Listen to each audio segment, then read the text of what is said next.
This new omnibus bill that got passed, or that got sent out in the middle of the night by Chuck Schumer, supported by Mitch McConnell and many Republicans. And here's Rand Paul calling them all out. If this is winning, I'm getting tired of winning.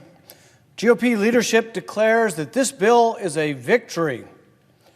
But not unless you define victory as adding over $1 trillion in new deficit spending. This spending will affect inflation, and inflation affects people on fixed income.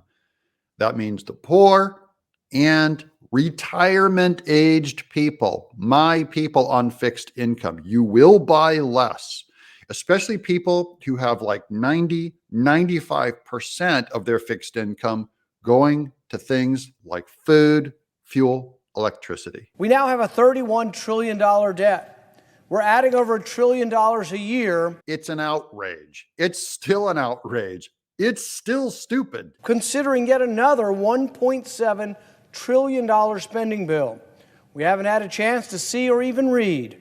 Last night at 1:30 in the morning, the text of this 4,155-page spending spree was released. Here's a picture of greasy Chuck Schumer and Rand Paul holding the 1,400 pages that was dropped on his lap at 1 in the morning. And it was expected to be passed later that day. You cannot read the 1,400 pages in spending, of course. Why would you want to read a bill you're going to sign into law? One day, the American electorate will wake up and vote these hypocrites out. That unfortunately reaches very deep into the Republican side, because conservatives always run on the debt and run on fiscal responsibility, and then do the exact opposite when they get into office, with the very rare exception of Rand Paul. The law of the land says you can't do this. Congress, in passing this omnibus, is breaking the law.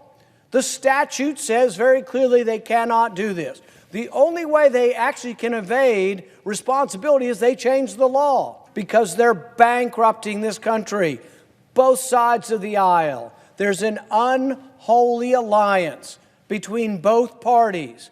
One party wants more welfare, one wants more warfare. I have an even bigger problem of, if you just spent the money on welfare and warfare, you probably would balance the budget.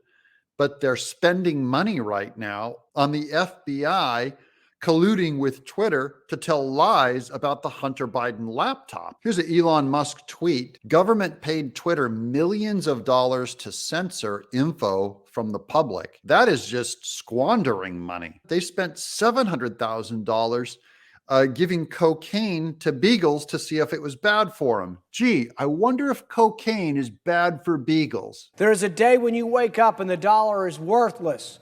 Right now, the dollar's losing nearly 10% of its value on an annual basis, but there is a day when it's 10% a day or 10% an hour. Great countries have succumbed to the destruction of currency, and it happens through debt, through deficit financing, and it's coming to us. There is a day of reckoning. Unless we wake up and say enough's enough, we're going to do the prudent and rational thing. We're going to balance our budget. Well, not this year. But we can dream one day we will balance the budget. The inflation at the grocery store, at the gas pump. Who does it hurt the worst? It hurts those on fixed income, senior citizens. It hurts the working class and the poor. Those who have most of their expenditures that go towards consumption, towards their food and groceries and gas. People who spend 90% of what they earn on buying the stuff that allows them to live are the people that are decimated by inflation. Those are working families. Those are normal people. And these people in Washington, for the most part, don't care. Rand Paul cares, and that's why I'm giving him a special tribute today on this channel. Adding $1 trillion to the deficit will simply fuel the fires that are consuming our wages and consuming our retirement plans. It's a terrible system. Someone needs to stand up. We're standing up, and we're going to say no. Stick around, click around. Welcome to my channel. I'm Doug. This is Exile.